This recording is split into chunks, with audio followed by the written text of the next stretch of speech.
Okay, welcome back to the channel, everyone. Thank you once again for taking time out of your day to check the videos out. I really appreciate all of the continued support. We have more PlayStation news, rumors, and leaks to go over and discuss in this video. So before we dive into today's topics, make sure you do me a big favor and hit that like button to help the video out and show it your support. And if you are new here to the channel, be sure to hit that subscribe button as well. We are starting off with Jim Ryan letting us know that Sony is planning to acquire more studios. We're just coming off of the Bungie acquisition, and this kind of came out of nowhere, and I think it definitely surprised people because this is the biggest acquisition that PlayStation has ever made, but Jim Ryan wants to make it clear that they are far from done. And I think that for some people, this is exciting because for as exciting as the Bungie acquisition was for the overall gaming industry, especially with Sony making it clear that everything's going to remain multi-platform, I think a lot of people are actually happy about that, understandably so. A lot of PlayStation fans are kind of sitting here wondering, well, what else is there? What else is Sony planning to pursue? And will they end up continuing with this multi-platform mindset? Jim Ryan doesn't just let us know about acquisitions, but he also talks about why they purchased Bungie and essentially their serious push into live service games. So let's start here with the quote where Jim Ryan lets us know what we can expect when it comes to acquisitions. He was speaking to gamesindustry.biz, and it says, when it comes to acquisitions and whether or not we should expect more, we should absolutely expect more. Jim Ryan concludes, we are by no means done with PlayStation. We have a long way to go. I will personally be spending a lot of my time with Pete and the team at Bungie, helping make sure that everything beds down right and that autonomy means autonomy, but elsewhere in the organization, we have many more moves to make. And so, yeah, Jim Ryan, once again, making it clear that they are planning to acquire more studios. You have to wonder, since they're starting with a big one right off the bat, that being Bungie, how much bigger is it going to get? Obviously, some people are still thinking that Sony may be alluding to a publisher acquisition of their own. And I have to admit that after this Bungie acquisition, Sony acquiring a publisher of some kind seems much more likely than it did previously because, again, $3.6 billion, obviously it's not even comparable to something like $68 billion, but that still is the largest amount of money that I believe Sony's ever made on or put down for an acquisition. And it, clearly lets us know that they are willing to spend larger amounts of money where they have to if they feel as though it's going to benefit the PlayStation brand and the PlayStation vision in the long run. But on top of that, we have some other quotes from Jim Ryan. Here we have Jim Ryan talking about PlayStation's overall expansion, and he teases some type of roadmap that I honestly think has more significant implication than people might realize. So he says, the way people play games has changed a lot over the last few years. We have created some wonderful properties over the course of the last 25 years with characters that people love and resonate the world over.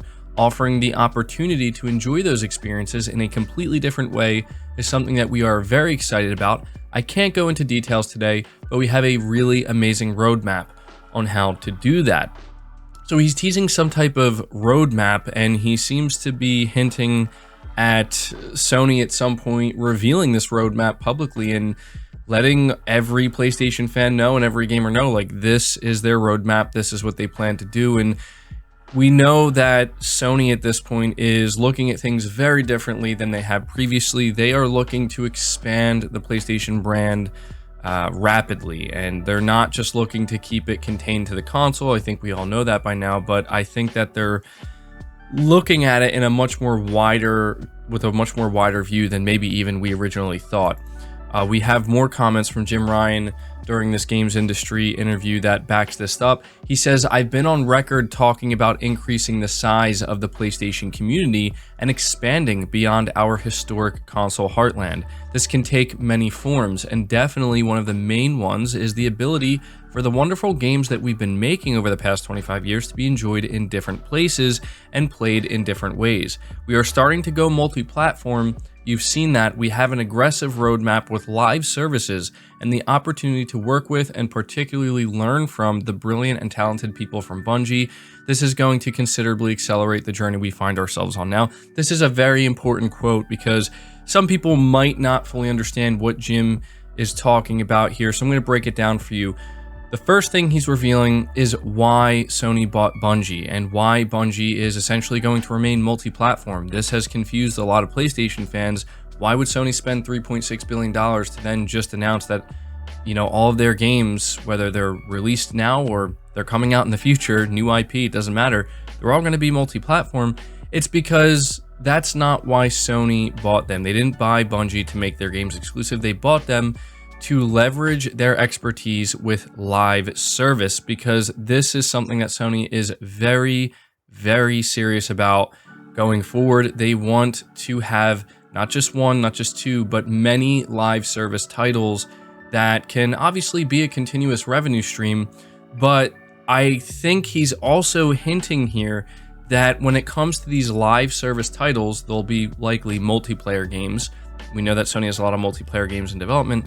I think they're going to go certainly beyond the PlayStation console. I think that he's talking about PC, but there is a chance he could be talking about going even further than that, specifically, and I have to emphasize this, with their live service games. So a good example would be, you know, this game that Guerrilla has in the works, a shooter, the upcoming Factions multiplayer, and many other titles like from Deviation Games and Firewalk, so on and so forth, London Studio, all these multiplayer games that Sony has in development. I think he's making it very clear here that they're going to put these games on multiple platforms. Now, whether or not that means we're going to see The Last of Us Factions on Xbox, I don't think that's going to happen. You never know, but I think that's unlikely. But I think he's just making it clear that if they're not single player, you know, narrative driven experiences, then you can expect to see them on as many platforms as Sony feels comfortable putting them on. So, you know, this entire acquisition is important for PlayStation because it just goes to show how aggressively they are pursuing these live service games. And I know that many of you listening to this don't care about live service games and you're not excited about this, but you do have to understand that this is just the way it's going to be for not just Sony, but every video game platform holder and publisher. They're going to want to have their own live service games. My only thing with this, I've said it before and I will continue to say it, is as long as it doesn't get in the way of what Sony does best and it doesn't come at the expense of their single player story-driven titles, because that is what Sony does best, then I don't care. I think that it would make sense for Sony to kind of expand and have more of a variety and, you know, be able to have these multiplayer offerings as well as, you know, their single player offerings. I think it can work really well if they strike a good balance. So yeah, those are the most important things in my opinion that Jim Ryan revealed during this games industry interview. So at this point, you can let me know your thoughts about what he said down in the comments below. Before we finish up this video, we have a few other smaller things to mention here. First of all, there is going to be a Gran Turismo 7 State of Play. This was also announced yesterday, but seemed to have been overshadowed just a little bit by the Bungie acquisition announcement. And so over on the PlayStation blog, Sony says a special Gran Turismo 7 edition of State of Play arrives this Wednesday. Your in-depth look at the modes and features of GT7 kicks off February 2nd. The first 2022 State of Play arrives later this week, and it will be just over 30 minutes of new PS5 footage. So that's a long State of Play. This is, I think, the longest we've seen so far for a single game, over 30 minutes. Sony absolutely wants to get people excited for GT7. GT7 is GT, I should say, is the best-selling franchise that Sony owns, and this is the first mainline game in a long time, the first next-gen Gran Turismo, so it makes sense why they're giving it a full 30 minutes. Let me know if you plan to tune in. And we also have some information about Final Fantasy VII Remake Part 2.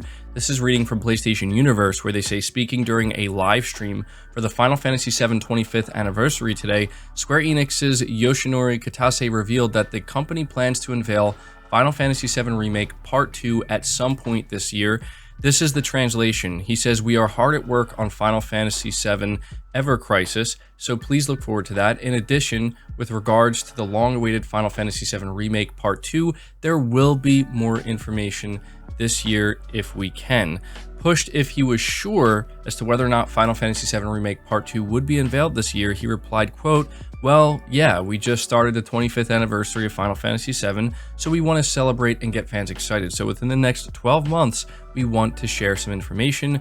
Look forward to more information." So obviously it's a very vague time frame. He's saying within the next 12 months, so that's pretty much an entire year, but still, you know, this is the latest update we have regarding one of the most highly anticipated PlayStation titles that is likely going to be revealed in the next 12 months. I mean, he confirmed that. Final Fantasy VII Remake Part 2, I see people asking for this game all the time, hoping for it. And so there you go. That's the latest official information we have. And the final topic I have for you guys is in regards to Discord and PlayStation. Once again, reading from PlayStation Universe. Moving away from the huge acquisition news, we now have some kind of an update as to what the announced Discord x PlayStation partnership will bring. Starting today, you can link your Discord account with your PlayStation Network account to display it on your profile. It's the first layer of integration between the platforms, although more is likely to come. This actually isn't the first we've heard about this, as the option was spotted earlier this month. And so, yeah, that's pretty much as far as it goes right now when it comes to Discord integration. But we are starting to finally get some information with this and see, you know, Discord and PlayStation actually integrating here. And I agree with what PlayStation Universe is saying here. More is likely to come. I think that this is just the start, and a lot of people have been asking about this. So there you go. You can now link your accounts. But that's going to do it for this video, guys. I hope you did enjoy it. I hope you did find it informative. Again, if you did, leave it a like. Be sure to leave all your thoughts down in the comments below. Subscribe if you're new. Hit the bell notification icon, and feel free to share this video out on top of all that. But until next time, guys, take care.